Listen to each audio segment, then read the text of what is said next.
लोगों को कुर्बान कर देगी। मेरे रहबर को लाओ, मेरे रहबर को लाओ। कीदड़ ने एक शोयर को धोखे से मार दिया। अरे मेरे पेशे इमाम को तो शहीद कर दिया, धोखे से किया है कमबख्त ने। इजराइल और अमेरिका के हमले में ईरान के सुप्रीम लीडर अयातुल्ला खामिनी की मौत हो गई है।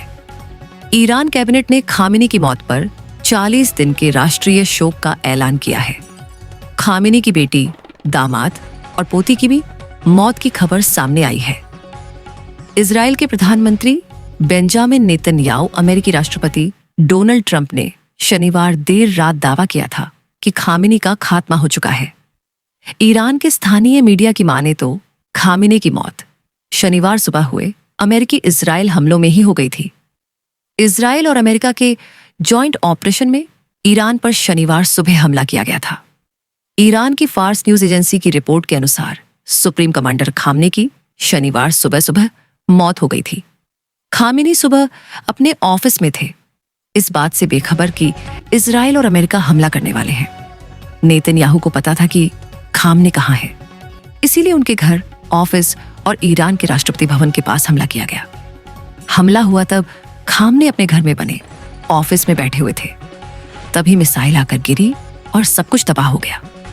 इस हमले में ही खामने की मौत भी हो गई। इन हमलों में तेहरान स्थित उनका परिसर पूरी तरह से नष्ट हो गया। खामनी की मौत पर ईरानी सेना, इस्लामी रिवॉल्यूशनरी गार्ड्स कोर्प्स का बयान भी सामने आया है।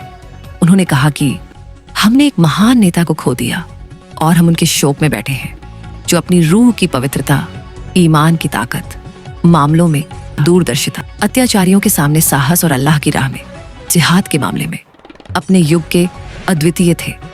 हालांकि उनकी शहादत हमें और ताकतवर बनाएगी। हम खामने ही की मौत का बदला लेंगे। जो अल्लाह की राह में मारे गए हों, उन्हें मुर्दा ना समझो, बल्कि वह अपने रब के पास जीवित है।